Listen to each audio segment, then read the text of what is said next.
Estamos começando mais um programa Evidências, sempre em busca de fatos que comprovem a veracidade histórica da Bíblia Sagrada. Estamos em nossa série especial gravada na Europa para você e do Brasil acompanhar os achados arqueológicos que ajudam a confirmar a história da Bíblia Sagrada. E hoje nós viemos ao Museu Britânico de Londres. Esse museu contém o maior acervo arqueológico que tem relação direta com a história da Bíblia Sagrada. E a nossa aventura está só começando. Temos muita coisa para mostrar para você que está lá dentro.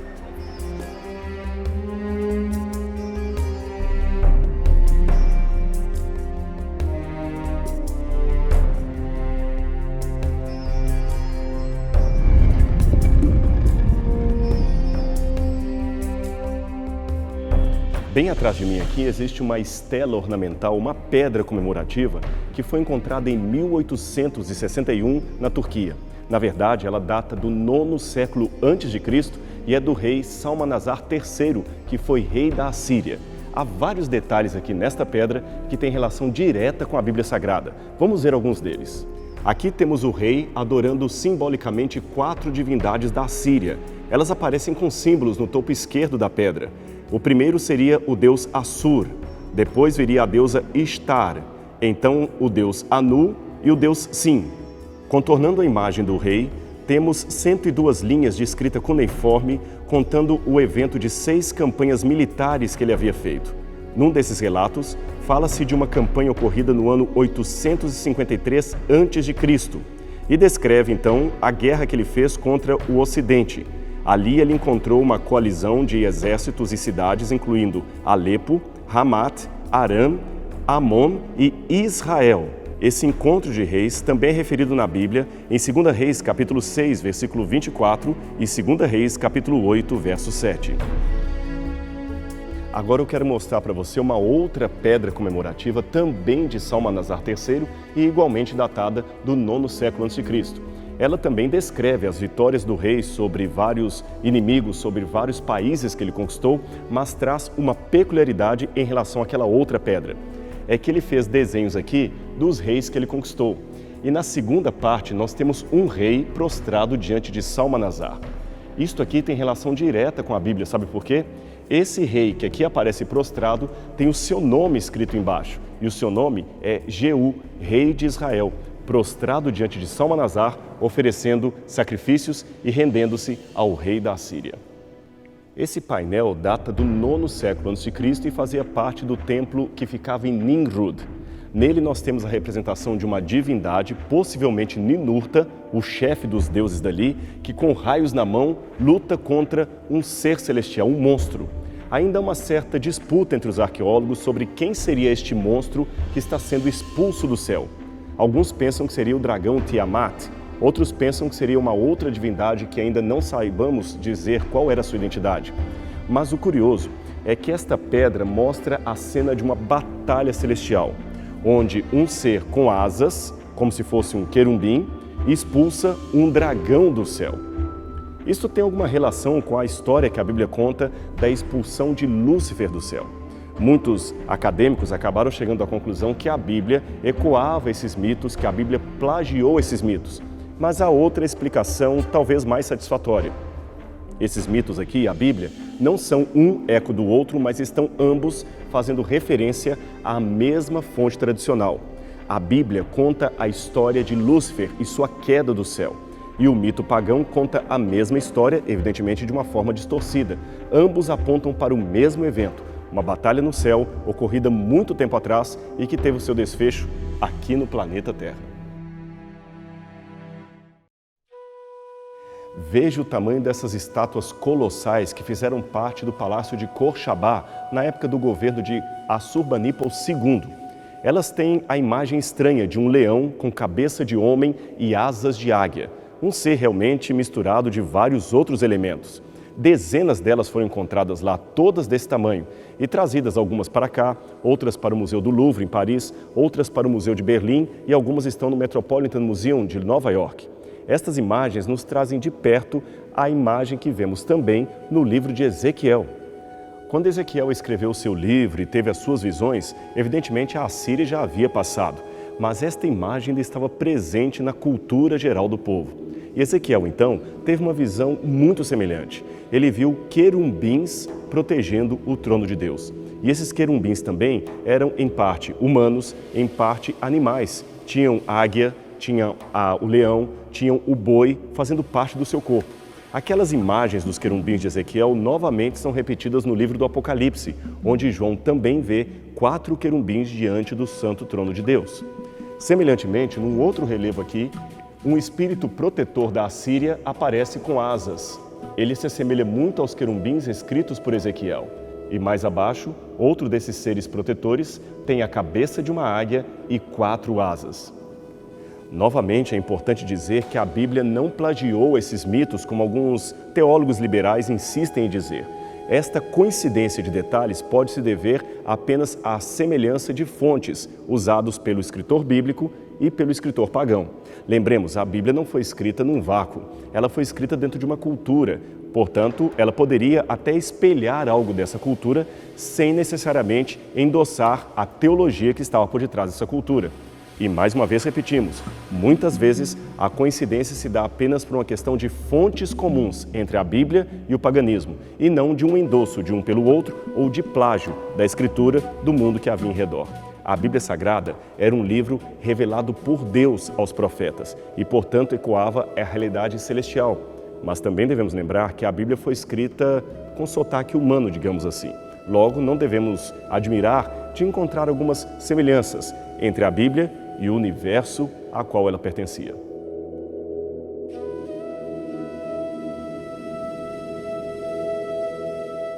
Ora, nenhuma cultura, nenhum povo surge num vácuo.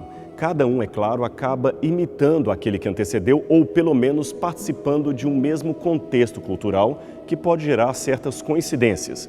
E assim também foi com a Babilônia, que surgiu depois da Assíria. Quando estudamos a cronologia bíblica, descobrimos que houve uma Babilônia, evidentemente mais antiga, na época de Hammurabi, depois veio a Assíria, e uma outra Babilônia mais nova, da época de Nabucodonosor.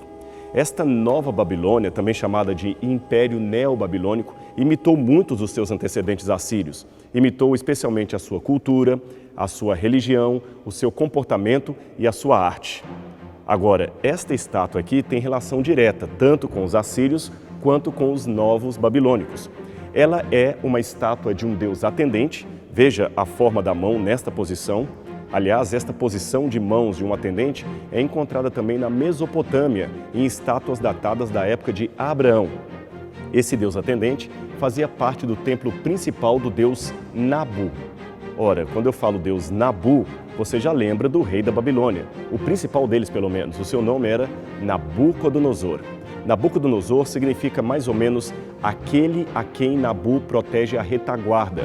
Nabucodonosor era, portanto, devoto da divindade a qual esta estátua fazia parte, pelo menos daquele templo, daquele contexto.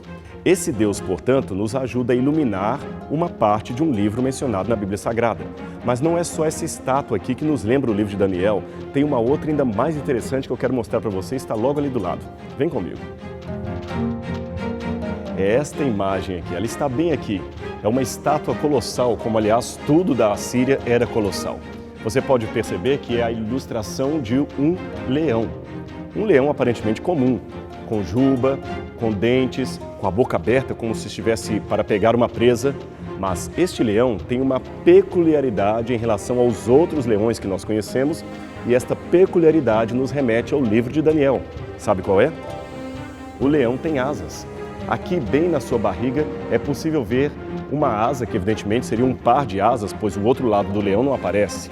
Um leão com asas. Se você estuda bem a Bíblia, especialmente as profecias do livro de Daniel, vai observar no capítulo 7 deste profeta que, numa visão que Deus lhe deu acerca dos impérios que dominariam o mundo, vários animais são apresentados. E aquele que representa a Babilônia é nada mais, nada menos que um leão com asas. Você percebe, portanto, que o profeta não tinha a sua visão, a sua profecia colocada ou dada num vácuo. Ele usava imagens do mundo em redor, imagens que se tornariam claras para as pessoas que recebiam essas profecias e que facilitaria a didática daquilo que Deus estava lhes transmitindo. Portanto, a Bíblia seria, como nós já dissemos, Deus falando com sotaque humano. Deus, de uma maneira muito didática, de uma maneira muito pedagógica, ensinando a seres humanos realidades celestiais e profecias a respeito do modo como o Criador está lidando com a história da humanidade. Esses 4 painéis que estão aqui atrás pertencem à antiga coleção de Tiglat-Pileser. Tiglat-Pileser é mencionado na história e na Bíblia como um dos mais cruéis reis da Assíria. Ele realmente era implacável com seus inimigos. Aqui você tem uma mulher árabe sendo levada como escravo. Uma coisa que nos chama a atenção aqui é que ela está com a mão cobrindo o rosto. Você pode perceber de maneira bem clara. Este gesto de ter a mão cobrindo o rosto é um gesto de vergonha. Na Bíblia, algumas vezes, essa expressão é utilizada para explicar quando alguém está realmente numa grande situação de humilhação. Existe um pedido a Deus para que não encubra o seu rosto sobre nós. Quando você, pelo contrário, revela o rosto de uma pessoa, você está dando para ela graça. Lembra da bênção sacerdotal? Que o Senhor te abençoe e te guarde. Que o Senhor faça resplandecer sobre ti o seu rosto. Que o Senhor sobre ti levante o seu rosto e te dê a paz. Levantar o rosto significa agradar, agraciar. Esconder o rosto significa humilhar, tanto a pessoa que estava com o rosto escondido, como aquela que estava escondendo o seu rosto de outrem. Aqui nós temos então num painel uma expressão física de uma expressão idiomática encontrada na Bíblia. Mais acima, nós temos uma outra imagem do rei com um general de sua confiança. Este quadro dá para dar uma ideia da roupa que eles tinham, da roupa militar, da espada que usavam, dos instrumentos de guerra. E mais à frente aqui, temos também uma imagem de um general levando jovens cativos para o reino da Síria. Perceba como eles têm as mãos amarradas para trás e andam quase desnudos, em atitude de total humilhação, de total derrota. Imagine que foi assim também que os cativos judeus foram levados por Nabucodonosor até o seu reino na Babilônia. Foi assim que Daniel foi humilhado e levado para trabalhar no palácio do rei da Babilônia. E mais abaixo temos o espólio de guerra. Animais, cabras, vacas que eram levados por aquele que conquistou um país inimigo. Neste canto do museu encontramos mais algumas estelas comemorativas de Salmanasar III. Ele realmente era um rei muito vaidoso que vangloriava-se de suas vitórias e adorava colocá-las em toda a parte do seu palácio. Por isso que várias delas foram encontradas. Novamente nós vemos o rei adorando as divindades assírias, a inscrição cuneiforme contando as suas vitórias, as suas aventuras. Esta aqui, de maneira especial, traz inclusive a quantidade de seu exército. Ele tinha mais de 2.000 cavalariços, mais de 2.000 arqueiros, milhares de soldados, enfim, era um exército muito grande, que nos dá uma ideia das batalhas travadas naquela época.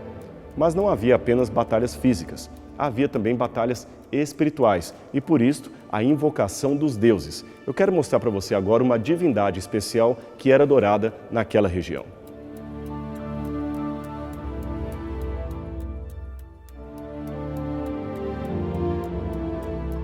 É essa divindade aqui.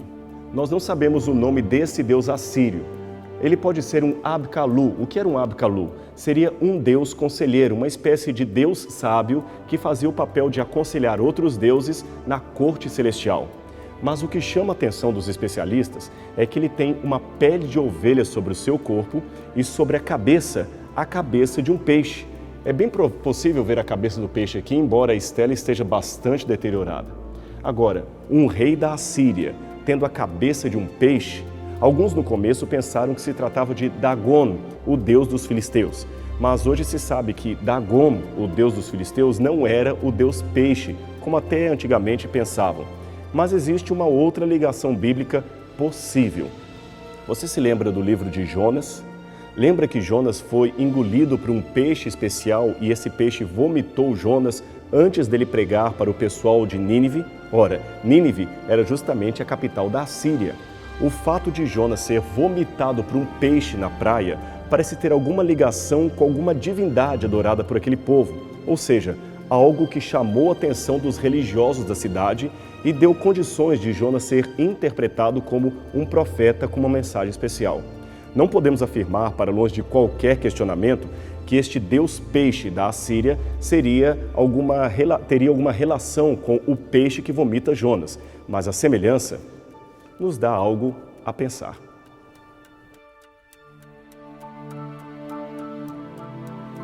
Esta seção do Museu Britânico traz dezenas e dezenas de metros contendo relevos assírios que, originalmente, fizeram parte das salas do Palácio do Rei, especialmente Assurbanipal, o último grande rei dos assírios que viveu um pouco antes dos babilônios. Aqui ele coloca o esporte preferido dele e de seus ancestrais, a caça aos leões. Perceba os detalhes do relevo, como o rei e seus imediatos são apresentados como verdadeiros heróis, destemidos caçadores, derramando implacavelmente o sangue de ferozes leões, vários deles mortos por lanças ou flechas. Isto mostra como os reis realmente eram orgulhosos e gostavam de ostentar a sua imagem como heróis, como destemidos, como invencíveis. Mas eles não gostavam apenas de derramar sangue de leões, não. Nas salas também do palácio, havia cenas de pessoas que eram mortas pelos reis da Assíria durante as conquistas. E as cenas realmente são de tremenda impiedade. Vamos ver, por exemplo, a tomada da cidade de Laquis. Escolhemos esta cena porque ela tem relação direta com a história da Bíblia. Só para que você saiba, são os assírios os responsáveis pelo término do Reino do Norte, o Reino de Israel. Foram eles que, em 722 a.C., levaram os samaritanos ao cativeiro, acabando dessa maneira com o Reino de Israel. Só sobrou o Reino de Judá. Por isso que, a partir daí em diante, aqueles descendentes de Abraão eram chamados apenas de judeus, porque praticamente foi a tribo de Judá que sobrou. O resto, os assírios exterminaram. Vamos ver, portanto, a tomada da cidade de Laquis e ter ali expressos vários elementos, várias imagens que nos ajudam a entender algumas passagens, especialmente do livro de Isaías.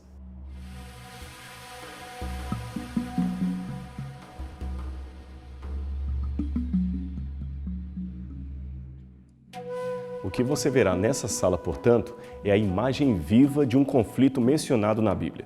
Você depois pode ler os seus detalhes na Palavra de Deus, mas esse conflito, na verdade, é resultado da teimosia do próprio povo de Deus em ser desunido e brigar entre si. Só para resumir a história, você sabe que o Reino do Norte, que tinha capital em Samaria, brigou com o Reino do Sul, que tinha capital em Jerusalém. Você tinha então Israel e Judá. Todos eram descendentes de Abraão, mas viviam em pé de guerra. Então, o Reino do Norte, Israel, contratou a Síria, com S, para atacar Judá. E o que Judá fez? Recorreu à Assíria, a dona desses relevos, para se defender do Reino do Norte. Foi por isso que a Assíria foi até Samaria e a destruiu. O pessoal de Jerusalém ficou aliviado porque o seu inimigo se tornou inimigo dos seus próprios irmãos. Imagine só a situação. Eles estavam felizes porque os assírios haviam destruído a Samaria. Mas pouco tempo depois, os assírios começaram a cobrar com pesada mão de ferro impostos de Judá por haverem ajudado Judá durante a guerra. E como esses impostos aumentavam cada vez mais, o povo sofria na mão dos assírios. Chegou uma época, porém, que a Assíria passou um momento de transição real e aparentou uma certa debilidade. Então, a Etiópia e o Egito juntaram forças e começaram a arregimentar povos vizinhos para lutarem contra a Assíria e se rebelarem contra a sua cobrança de impostos. Foi nesta situação que eles vêm até a porta do rei Ezequias e oferecem aliança. O rei Ezequias, portanto, fica numa tremenda luta. Confia na mão do Egito e se rebela contra a Assíria ou continua pagando impostos à Assíria. Nesse momento, vem o profeta Isaías e diz para o rei não confiar nos egípcios, mas confiar no Senhor Deus Todo-Poderoso. A Bíblia fala, porém, que Ezequias tremeu. E por que ele tremeu? Porque ele sabia como os assírios eram cruéis e implacáveis. E a esta altura do campeonato, como diz a própria Bíblia, os assírios já estavam descendo do norte para atacar Judá e já haviam chegado até a cidade de Laquis. Os relevos nos mostram a crueldade, o massacre que foi aquela conquista. Veja os carros de guerra subindo rampas e conquistando os muros da cidade. Alguns arqueiros tentam em vão defender as muralhas, mas em breve são atacados. O povo então é completamente subjugado. Aqui mais abaixo temos a crueldade do empalamento. Várias pessoas foram fincadas em estacas de madeira como se fossem verdadeiros pedaços de carne e mortos à vista dos seus próprios familiares. A seguir, como se fosse uma série de histórias em quadrinhos, você tem os soldados regozijando e voltando para casa levando o despojo de guerra. Alguns soldados que vão à frente levam alguns instrumentos que os arqueólogos pensam serem instrumentos sacerdotais de adoração aos deuses pagãos. E aqui abaixo temos a cena de famílias sendo levadas, especialmente famílias judias.